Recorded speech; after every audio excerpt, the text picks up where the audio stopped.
Bom, pessoal, bem-vindo a mais uma aula de Física Geral 3. Eu sou o professor Adriano Ferraris. Vamos lá, vamos estudar hoje dipolo elétrico.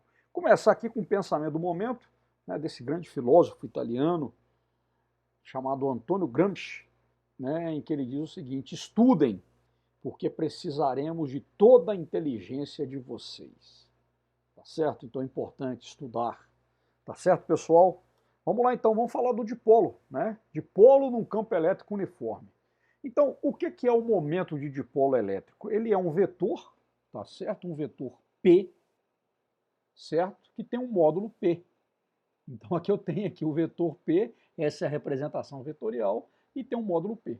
O sentido do vetor momento de dipolo, ele é dado o quê? Da carga negativa para a carga positiva. Tá bom?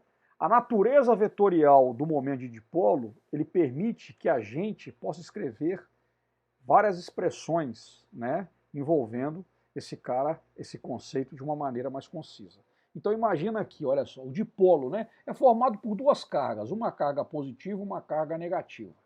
Tá certo? Então a gente observa o que aqui? Essa carga positiva nas linhas de campo elétrico uniforme, ela vai ter o mesmo sentido das linhas de campo, né? Lembrando que esse campo elétrico uniforme pode ter sido, né, gerado por placas paralelas carregadas. Então imagina aqui uma carga elétrica positiva, né?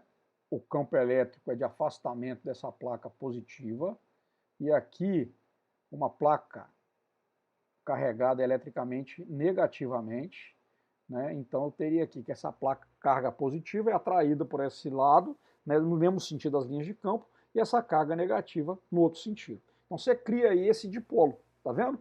Tá? E aí o que você tem na verdade, né? Você vai ter essa representação aqui, né, do momento. E aí você tem o quê? Que esse vetor P, que é o vetor, né, momento de dipolo, ele sempre tem um sentido o quê? Da carga negativa para a carga positiva. Tá bom? Beleza? Então a gente tem aí o dipolo, né, formado por essas duas cargas, Q e mais Q e menos Q, separados por uma distância D, certo? A gente pode chamar essa distância D igual a 2A. Então, quando esse dipolo é colocado num campo elétrico externo uniforme, esse momento dele, ele vai o quê? Ele vai estar fazendo um ângulo θ com o campo. Olha lá, o ângulo que ele faz com o campo aqui, o momento de dipolo, o vetor momento de dipolo e o vetor campo. Tá vendo? E aí você vai ter a ação de duas forças, né, que a gente falou agora, a força F sobre a carga positiva e a força menos F sobre a carga negativa, que tem sentidos opostos, né, e vão atuar aí sobre as cargas. Tá bom? O que vai acontecer então? Né? Essa força elétrica, ela é igual a carga vezes o campo elétrico. Tá? Se eu somar a força F e a força menos F, a força resultante total ela vai ser nula. Mas o que vai acontecer devido, né, a essas forças, uma puxando para um lado e para o outro? Nós vamos ter um torque. Né? Torque que pode ser medido, né, é definido como uma facilidade de giro. Ou seja, esse momento de dipolo, ele vai o quê? Ele vai girar. Esse dipolo, né, ele vai girar. Então você vai ter, na verdade, o quê? Né? Você vai ter um torque associado, né, que vai ser igual a 2 vezes F, né, que multiplica o quê? O braço. Esse braço aqui, quem que vai ser esse braço do torque? Vai ser A vezes o seno do ângulo θ, que é o ângulo que é feito entre o quê? O momento de dipolo e o campo elétrico. Então você vai ter, na verdade, esse torque associado, né, ao dipolo elétrico, que é 2AF vezes o seno de θ. Tá vendo? Aqui, ó, tá certo? Né? Então aí você tem essa definição desse torque. Tá bom? Beleza. Então, combinando essas duas expressões, o que a gente vai ter? Né? No lugar de F, eu vou colocar Q vezes E. Então, eu teria, na verdade, o quê? Que ó, o torque é igual a 2AQ, campo elétrico vezes seno de θ, né? Mas só que a gente tem aqui o quê? Que o momento de dipolo, o que é? É 2A, que é a distância entre as cargas, vezes a carga. Esse é o momento de dipolo. Tá bom? Né? Então, na verdade, eu posso escrever esse torque como sendo o momento de dipolo vezes o campo elétrico vezes o seno de θ. O ângulo entre o momento de dipolo e o campo elétrico. Tá certo? Né? Então você tem aqui o quê? Que um dipolo elétrico colocado num campo elétrico sofre um torque que tende a alinhá-lo com o campo, né? Então você vai ter a tendência de alinhar. Isso aqui é bastante interessante, né? Nós vamos ver aqui a relação vetorial, né, do torque daqui a pouco. E o torque pode ser escrito também, né, como quem? Vetorialmente, como produto vetorial, né? Então o torque, na verdade, o que ele é? Ele é momento de dipolo vetorial campo elétrico, né? A gente lembrando lá, ó, das aulas de quê? De vetores que nós estudamos em Física Geral 1. Certo? Muito bem. Então, representado na figura ao lado, né, nós temos então essa relação, né, ó. E aí, usando a regra da mão direita, né, se eu der um tapa do momento de dipolo para o campo, a gente vai ter o torque entrando no plano da folha, né, da página, né? Certo? Da diapositiva, do slide. E é necessário o quê? Que um agente externo realize trabalho positivo ou negativo para mudar essa orientação do dipolo elétrico. Se não houver, ele vai se alinhar com o campo elétrico, tá? E aí o que vai acontecer? Esse trabalho que esse elemento externo vai exercer, né? Ele vai o quê? Ele vai ser armazenado na forma de energia potencial, U, nesse sistema constituído pelo dipolo e o dispositivo utilizado para criar, né, esse campo elétrico externo. Então você tem aí o armazenamento de energia potencial. E aí, nesse caso, o que vai acontecer? Se o θ tiver um valor inicial θ0, o trabalho necessário para girar o eixo de dipolo, desde θ0 até um ângulo θ, vai ser dado por quem? Trabalho é igual a integral de dW, né? E aí, o que vai acontecer? Olha lá, a definição, né? Olha que interessante, ó. Esse elemento infinitesimal de trabalho vai ser o quê? Vai ser o torque vezes dθ. Isso aqui vai me dar essa energia potencial, tá bom? Então o torque é exercido pelo agente que realiza o trabalho. E aí, fazendo o torque igual ao momento de dipolo vezes campo elétrico vezes seno de θ, o que a gente vai ter? Substituindo então no lugar de torque PE seno de θ, eu vou substituir esse cara na equação, e aí nós vamos encontrar aqui o que, né? Ó, sai o PE, eu vou ter integral de θ0 até 0 de seno de θ dθ, né? E aí a integral de seno de θ, quem que é? É menos cosseno de θ0 até θ. Tá vendo? Essa é a definição, né, dessa energia potencial armazenada nesse caso, né? Como a gente está querendo aí algumas variações da energia potencial, a gente pode escolher o ângulo de referência θ0 como sendo qualquer valor que nos convenha, por exemplo, um ângulo de 90 graus. Tá? Então, nesse caso, o que vai acontecer? Eu teria que a energia potencial, né, seria menos P cosseno de θ. Né?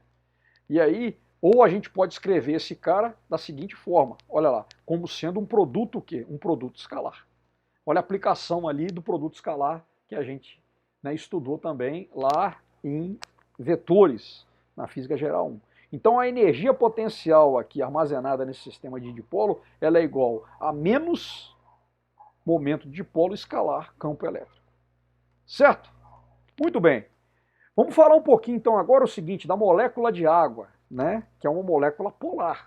Tá vendo? Então uma molécula de água, ela é um dipolo elétrico, tá? Certo? Ela é um dipolo elétrico, entendeu? Então tem ali hidrogênio, oxigênio, né?